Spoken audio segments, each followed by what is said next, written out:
السلام علیکم ناظرین، میں جس کتاب سے کچھ مضامین آپ کی خدمت میں پڑھ کے پیش کروں گا اس کا نام ہے میں نے یہ جانا، اور اس کے مصنف ہیں جناب طارق حنیف، جو اصلاً تو پاکستانی ہیں لیکن لندن انگلینڈ میں مقیم ہیں، اور انہوں نے میں نے یہ جانا کے عنوان سے ایک مجموعہ مضامین مرتب کیا ہے۔ وہ بہت مختصر، سبق آموز، زندگی آموز مضامین ہیں اور انسان کے اخلاق اور کردار کی تعمیر کرتے ہیں۔ اس کتاب کی اہمیت کا اندازہ آپ اس بات سے لگا سکتے ہیں کہ محسن پاکستان ڈاکٹر عبدالقدیر خان صاحب نے اس کے دوسرے ایڈیشن کے لیے جو ایک مضمون لکھا ہے، مختصر ضرور ہے لیکن دریا کو کوزے میں بند کر دیا ہے۔ تو پہلے تو میں آپ کی خدمت میں ڈاکٹر صاحب کا مضمون پیش کروں گا، اور اس کے بعد چند مضمون جو بہت مختصر ہیں اور اس میں بالکل گلستان کا انداز، گلستان سعدی کا انداز اختیار کیا ہے۔ کتاب آپ کی خدمت میں اس کا میں ٹائٹل بھی پیش کر دوں،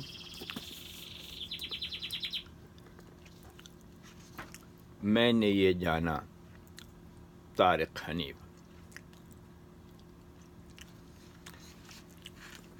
اب میں وہ مضمون پیش کرتا ہوں جو ڈاکٹر صاحب نے لکھا ہے، اور اس کے بعد مضامین پیش کروں گا۔ ڈاکٹر صاحب فرماتے ہیں کہ میں نے جناب طارق حنیف کے مضامین کا مجموعہ میں نے یہ جانا کا مطالعہ جستہ جستہ کیا ہے۔ اپنی تصنیفی مشغولیتوں کے باعث اور تفصیلی مطالعے کی خواہش رکھتا ہوں۔ اس کے باوجود جو تاثرات میرے ذہن پر مرتسم ہوئے ان کا مختصر اظہار کرتا ہوں۔ اس مجموعہ مضامین کی اہم ترین خصوصیت، بلکہ مصنف کی خصوصیت، یہ ہے کہ طارق حنیف صاحب نہایت اختصار سے زندگی آموز مضامین کو سلیس انداز میں بیان کر دیتے ہیں۔ اگر میں کہوں کہ دوران مطالعہ مجھے احساس ہوا کہ میں گویا اردو گلستان سعدی پڑھ رہا ہوں تو غلط نہ ہوگا۔ اختصار کا یہ عالم ہے کہ کوئی مضمون نصف صفحے سے زیادہ پر محیط نہیں ہے، بلکہ اکثر مضامین ربع صفحے کے ہیں۔ یہ اسلوب بیان مشق و ممارست سے نہیں آتا، تا نہ بخشت خدائے بخشندہ۔ طارق حنیف صاحب کے طرز بیان میں شائستگی کے ساتھ شگفتگی بھی ہے، جبکہ اکثر دیکھا گیا ہے کہ مضامین کے ناصحانہ مضامین میں ناگواری کی حد تک سنجیدگی در آتی ہے۔ مضمون کو اس طرح بیان کرتے ہیں کہ وہ قاری کے اپنے تجربات سے ہم آہنگ ہو جاتا ہے۔ طارق حنیف ناصح مشفق کا انداز اختیار نہیں کرتے، وہ انتہائی تلخ حقائق ہلکے پھلکے اسلوب میں بیان کر کے آگے بڑھ جاتے ہیں اور قاری کو پہرو سوچنے پر مجبور کر دیتے ہیں۔ اس مجموعہ مضامین کے مضمون ان کے روشن مستقبل کی نشاندہی کرتے ہیں۔ میں دنیائے ادب میں طارق حنیف کی آمد کا خیر مقدم کرتا ہوں۔ طارق حنیف کے مضامین جگر کے اس شعر کے مصداق ہیں، حقیقت ہو تو دل سینوں سے کھنچنے لگتے ہیں واعظ، صداقت خود کو منوا لیتی ہے، مانی نہیں جاتی۔ مختصر یہ کہ طارق حنیف کے مضامین کو پڑھ کر احساس ہوا کہ بقول غالب میں نے یہ جانا کہ گویا یہ بھی میرے دل میں ہے، اور اسی مصرے سے کتاب کا نام ماخوذ ہے۔ دعا گو ڈاکٹر عبدالقدیر خان، نشان امتیاز مقرر، ہلال امتیاز مقرر، تاریخ 16/1/2018، اسلام آباد۔ تو اس کتاب کی اہمیت کا ناظرین آپ اس بات سے لگا سکتے ہیں کہ ڈاکٹر عبدالقدیر خان جیسا انسان جو کسی کی بے وجہ تعریف نہیں کرتا، بلکہ اگر وہ یہ سمجھتا ہے کہ کوئی شخص اس تعریف کا مستحق ہے تبھی وہ یہ اس قسم کا مضمون لکھتے ہیں۔ اب میں آپ کی خدمت میں چند مضمون پیش کروں گا اور وہ انتہائی مختصر ہیں۔ اب ایک مضمون ہے جس کا عنوان ہے تلاش جس کی سب کو۔ میں عرض کر رہا ہوں، باپ نے کھانے کی میز پر اہل خانہ سے بجھارت پوچھی کہ وہ کیا ہے جس کی ہم سب کو تلاش ہے۔ تحقیقی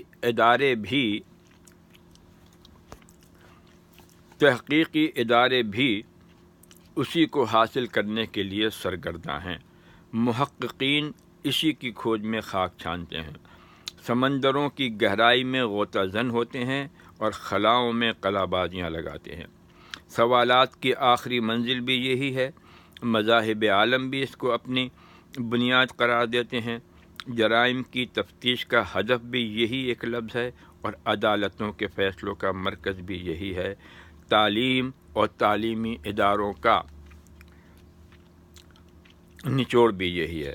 بڑے بیٹے نے کہا دولت، منجلے نے کہا عزت اور سنجرے نے کہا رزق، بیٹی بولی علم، اہلیہ نے کہا صبر۔ باپ نے کہا کہ آپ کی کوشش کا شکریہ، وہ لفظ ہے سچ، یہی پوری کائنات کی جان ہے۔ تمام تعبیریں، سحر انگیز تقریریں، حسن بیان اور مشقتیں بیکار اور رائگاں ہوتی ہیں اگر سچ سے خالی ہوں۔ سچائی ہی سب سے بڑی طاقت ہے اور آخری فتح اسی کی ہوتی ہے۔ مضمون ختم ہوا اور اس میں مصنف نے سچ کی اہمیت کو اجاگر کیا ہے۔ دوسرا مضمون، بہتات یا قلت۔ کچھ لوگوں کی بھاگ دوڑ سے یوں معلوم ہوتا ہے جیسے ہر شے کی قلت ہے، بس یہی چیزیں ختم ہونے کو ہیں، جو ہاتھ لگے سنبھال لیجئے، پھر موقع ملنے کا نہیں، جو مل گیا وہ آپ کی ہمت اور جو نہ ملا وہ نالائقی ہے۔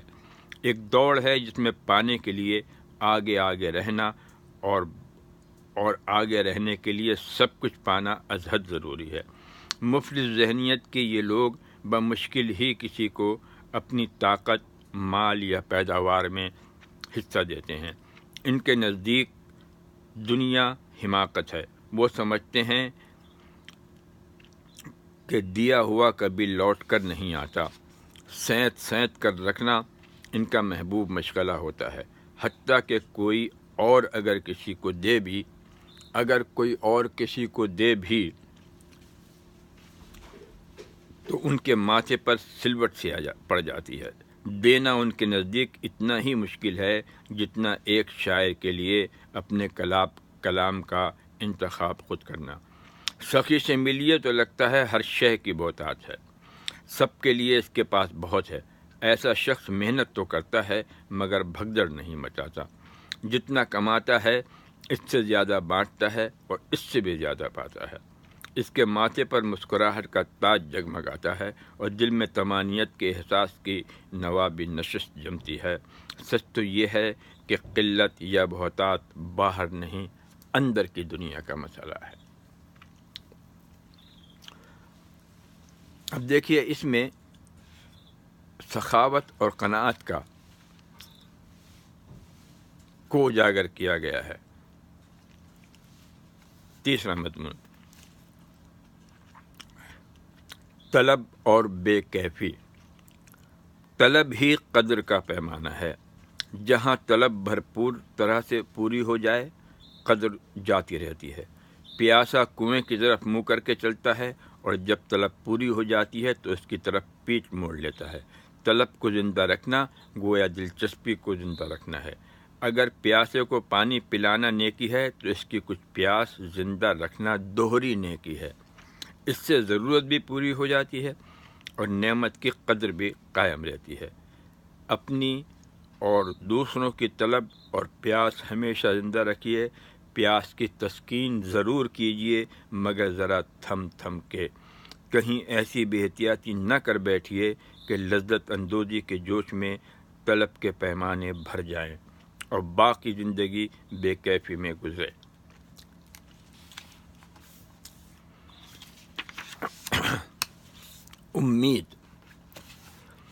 امید نہ جانے کس جادو نگری سے آئی ہے کہ انسان کے دل کی کلی اسی سے کھلتی ہے۔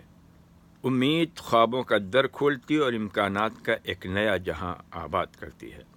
اگر وہ سب کچھ مل جائے جس کی امید کی تھی تو بھی انسان اتنا مسرور نہیں ہوتا جتنا امید کے زمانے میں ہوتا ہے۔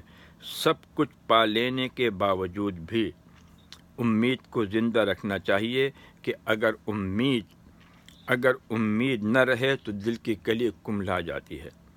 امید ہی اس چمن کی بہار ہے، امید ہی زندگی کو ہرا بھرا رکھتی ہے۔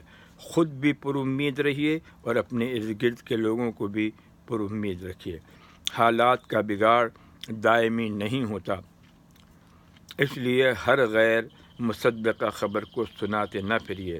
مناسب وقت اور موزوں حالات کا انتظار کیجیے تاکہ حکمت و دانائی سے بات ترسیل ہو سکے۔ ممکن ہے کہ بری خبر سنانے سے پہلے ہی حالات بہتری کی طرف پلٹا کھا جائیں۔ گزرے ہوئے حالات کی خبر کیسی بھی ہو اتنی ناگوار نہیں ہوتی، بلکہ ماضی کی نسبت سے کچھ رومانوی سی ہو جاتی ہے۔ اس میں امید کی اہمیت کو اجاگر کیا گیا ہے اور یہ اس قرآنی نظریے سے بھی مطابقت رکھتی ہے کہ لا تقنطوا من رحمت اللہ۔ یہ میرا تبصرہ ہے۔ تیسرا مضمون، مقروض کی لاچاری۔ طاقت اس لیے اچھی ہوتی ہے کہ اس کے ہونے سے نیکی کے بعد ایسے کام کیے جا سکتے ہیں جو کمزوری میں ناممکن ہیں۔ اپنی طاقت کو کھو دینے کا آسان ترین طریقہ مقروض ہونا ہے۔ مقروض بغیر زنجیر کے ہی غلام ہوتا ہے۔ جس نے قرض لینے کی عادت ڈالی اس نے اپنی آزادی تجی، اس نے سونا دے کر بھس خریدا۔ لوگوں کا آپ پر انحصار ہو تو آپ ان سب سے خیر کا برتاؤ کر سکتے ہیں، ان کی زندگی میں رنگ بھر سکتے ہیں۔ اگر معاملہ الٹا ہو جائے تو آپ خیر پھیلانے کا سنہری موقع ضائع کر دیتے ہیں۔ خیر کا پھیلانا بہترین تجارت ہے۔ مالی لین دین احتیاط اور حکمت کا تقاضا کرتا ہے، اور اس دانائی سے ہم خالی ہوتے جا رہے ہیں۔ ملک مقروض، ادارے مقروض اور افراد مقروض ہیں۔ جس نے قرض لینے میں احتیاط برتی اس نے گویا عقل کی مالا پہنی۔ مضمون ختم ہوا۔ دوسرا مضمون، نائب کا اختیار۔ نائب کا انتخاب بڑی احتیاط اور توجہ چاہتا ہے کہ یہی آپ کا تعارف بن جاتا ہے۔ وہ شخص کیوں کر دانا کہلا سکتا ہے جس نے نااہل کو اپنا نائب و نمائندہ بنا رکھا ہو۔ عمدہ ساز بجانے والا کبھی کبھار کم درجے کے ساز سے بھی کام چلا سکتا ہے، مگر اکثر اوقات ساز کو اپنی شخصیت اور فن کے مطابق چوکس رکھتا ہے۔ ایک لائق وزیر اعظم کی حکومت کا انحصار اس کی اچھی قابلیت سے زیادہ اس کے وزراء کی قابلیت پر ہے۔ اگر وزراء قابل اور ایماندار ہیں تو وزیر اعظم اور عوام دونوں چین کی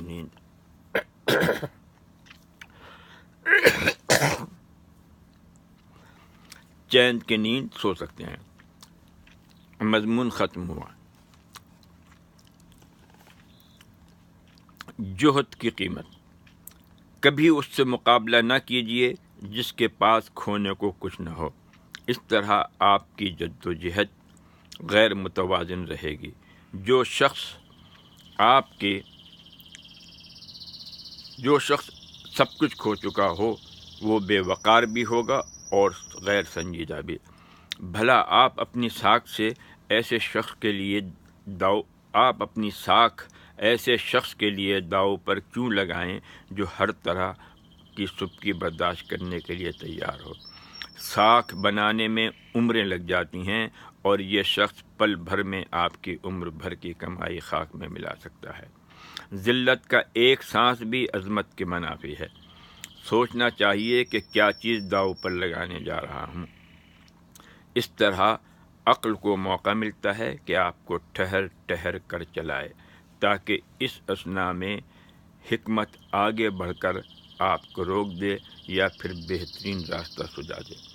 جیتنے کا یقین بھی ہو تو ایسے تہی دست سے جیتنا بھی کوئی کارنامہ نہیں گردانا جائے گا۔ دوسروں کی ہمدردیاں پھر بھی اسی کے ساتھ رہیں گی۔ اس دنگل میں جیت کر بھی آپ ہی ہاریں گے۔ آپ کی کچھ ایسی کمزوریاں سامنے آ جائیں گی جو آپ کی آئندہ شکست کا سبب بن جائیں گی۔ فی الحال میں اتنے ہی مضامین پہ اکتفا کرتا ہوں، اور انشاءاللہ دوسری قسط میں آپ کی خدمت میں مزید مضامین پیش کروں گا۔ آپ کے دیکھنے کا شکریہ، بلکہ آپ سے یہ درخواست کروں گا کہ یوٹیوب پر اپنی تبصرہ ضرور کریں، اور اس خاکسار ڈاکٹر سید نعیم حامد علی الحامد کے حق میں دعائے خیر فرمائیں، جو یہ مضامین پڑھ کر آپ کی خدمت میں پیش کر رہا ہے۔ بہت بہت شکریہ۔ خدا حافظ۔